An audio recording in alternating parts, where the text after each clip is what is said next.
what most people don't know about Belgium, it has the most biotechnology companies, and biotech is the future.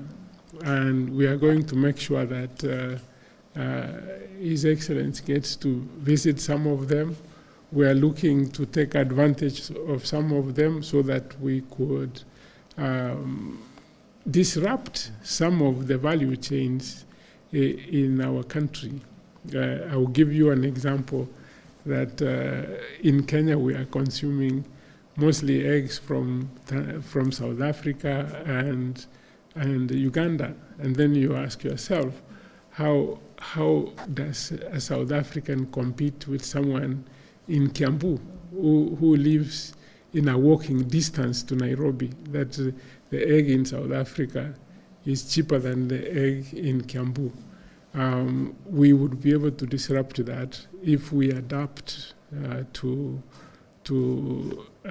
biotechnology, which would reduce the cost of feed and make the farmers more competitive.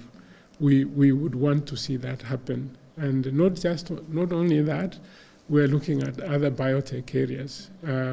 As you know, the changes in technology also impact on the technologies of food production.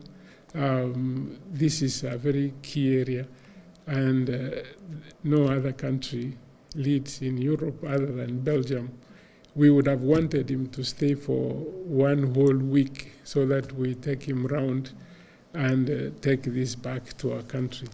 Number two, also, we are looking at building some partnerships to create manufacturing farms that would create employment. There are groups that want to set up entrepreneurship centers in Kenya, and with that they can begin to exploit areas where there is opportunity, and because of that you create space for creating a manufacturing company with people. Also to improve the efficiencies of some methods of productions that we have in Kenya at the moment, from furniture to steel and all those. We will take him through very quickly. I'm sure he would get the appetite to come back again and look at it in detail. Because we are expecting 40 high-level representatives, heads of government, and several other organizations. We are going to see like director generals of the WHO, WTO. These are very critical organizations. You recall when we had COVID and WHO was on the screens throughout. We've been talking about strengthening our development, research and development.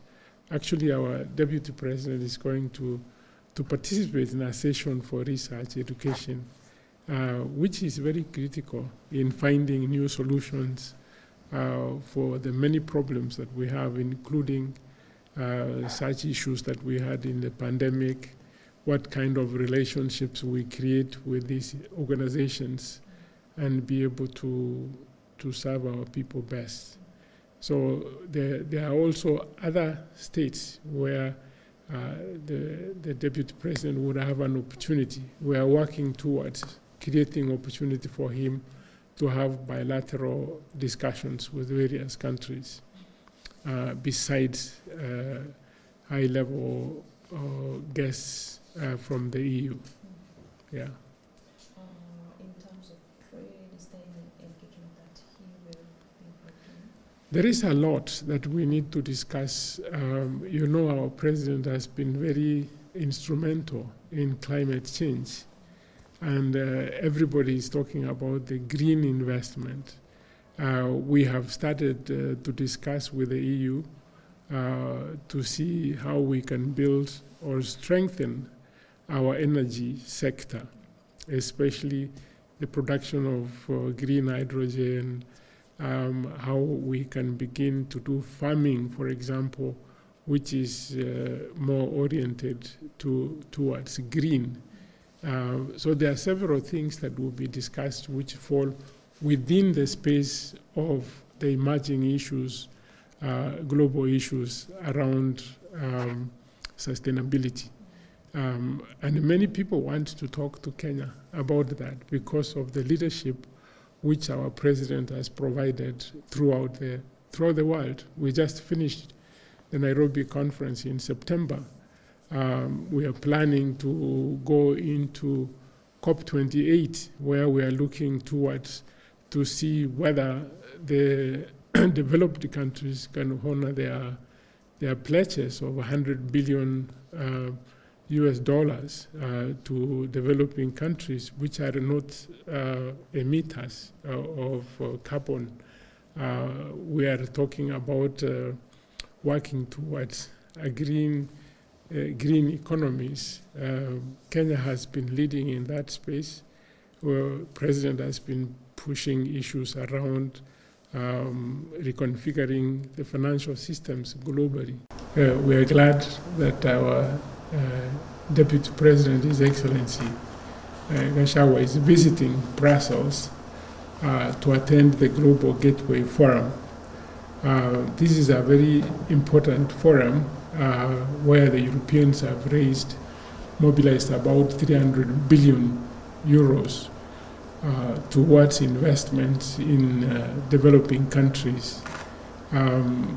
As you know, Kenya has benefited from these initiatives of the Global Gateway.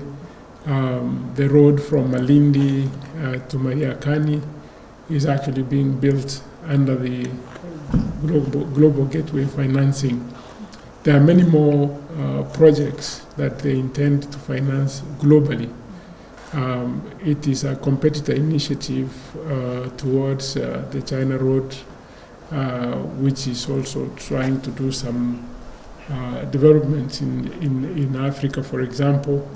And we're happy that we're having this happen now when Kenya has a new development initiative under the bottom-up initiatives in Kenya.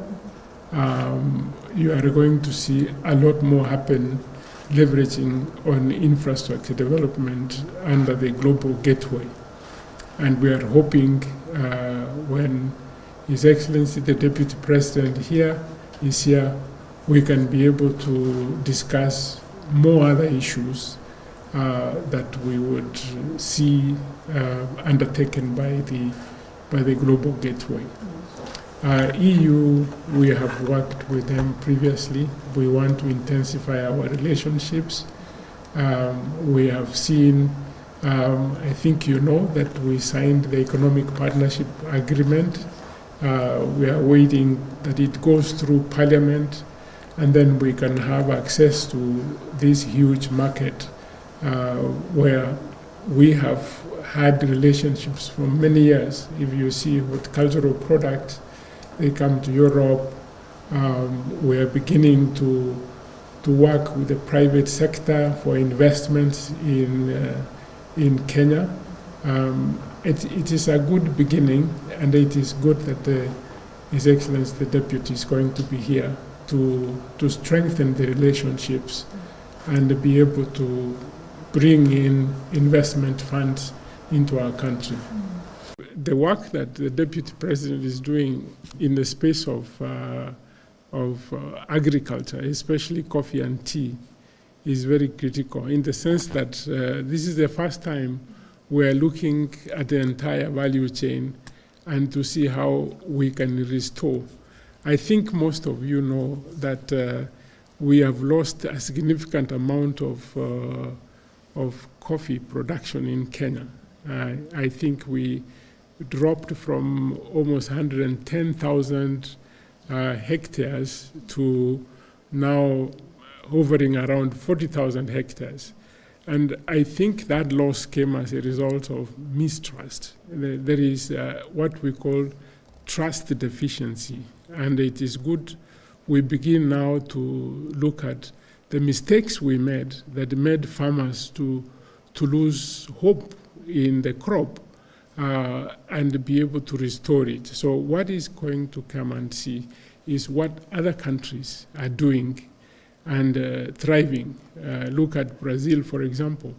Brazil, they have their own warehouses here, and they work with roasters all over the world to be able to maximize the earnings to the farmers. If we are able to improve what the farmer takes home, we would create the incentive to expand our space of coffee growing. And the same as tea, that once we begin to understand the market itself, we never looked at the market. What is trying to see is what happens in the downstream of the value chains and what it is that we can do to improve so that the farmer gets value out of their crop.